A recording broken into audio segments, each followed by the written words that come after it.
Debate से हो रही है और राम राम बिजनौर राम से राम राम राम कर रही हूँ सीधा आपको। राम मेरे राम। घर में भी गन्ने की किसानी है, अब सुन लीजिए आप। अगर हाँ शुगर नहीं फैक्ट्री नहीं। बकाया देगी तो आप सरकार के अच्छा ऊपर उंगली तो हो उठा गया रहे, लेकिन मुख्तार। आपने ये बात, राकेश भाई साहब बात सुन लीजिए मेरी, प्लीज मेरी मैं आपके ऊपर नहीं बोली, मेरी बात सुन लीजिए। तो आप ये बात क्यों नहीं बताते कि इसी सरकार ने आपको, गन्ने पे एमएसपी नहीं होती, गन्ने पे एफआरपी होती है। इसी सरकार ने आपको 10 रुपए की जगह 285 रुपए प्रति क्विंटल दे रखी है आपको एफआरपी। आप ये क्यों नहीं बताते? और आप ये क्यों नहीं बताते हैं? आप ये तो कह रहे कि ट्रैक्टर पे बैन लग गया। अरे राकेश भाई साहब, एनजीटी छोड़िए, सर्वोच्च न्यायालय ने इस ऑर्डर को दे रखा है कि 10 साल से ज्यादा पुराना ट्रैक्टर नहीं चला सकते। ये सरकार की नीति नहीं है।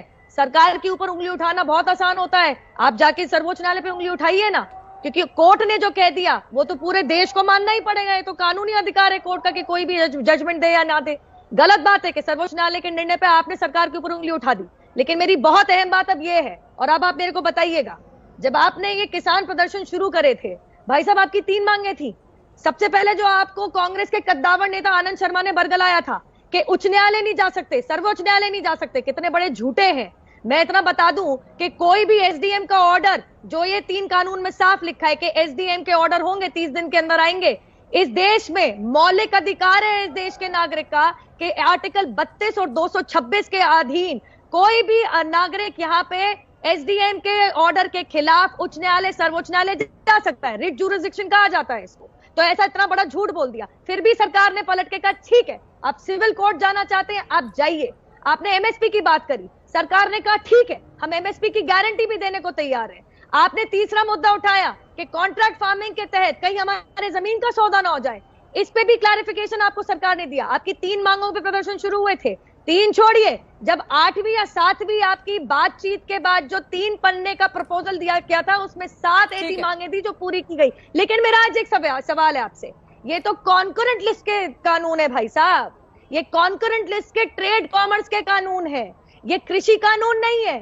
जरा कभी किसी राज्य सरकार से आपने उंगली उठा के पूछा है कि चलो केंद्र सरकार कह रही है एमएसपी की गारंटी हम लेते हैं, लिखित में देंगे कॉन्करेंट लिस्ट के कानून के अंदर?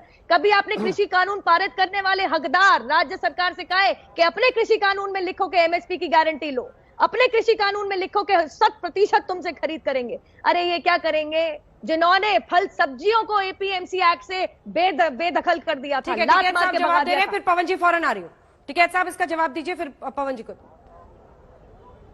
जी अब मतलब गन्ने पे एफआरपी होती है, ये इन्होंने तय करा कि जो राज्य सरकार दे रही है, वो तो पहले भी होता था।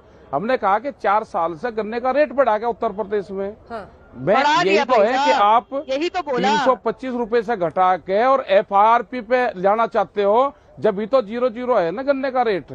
क्या बिजनौर में पूरे गन्ने का भुगतान हो गया? जो गन्ना एक्ट है उसमें, अरे मेरी बात तो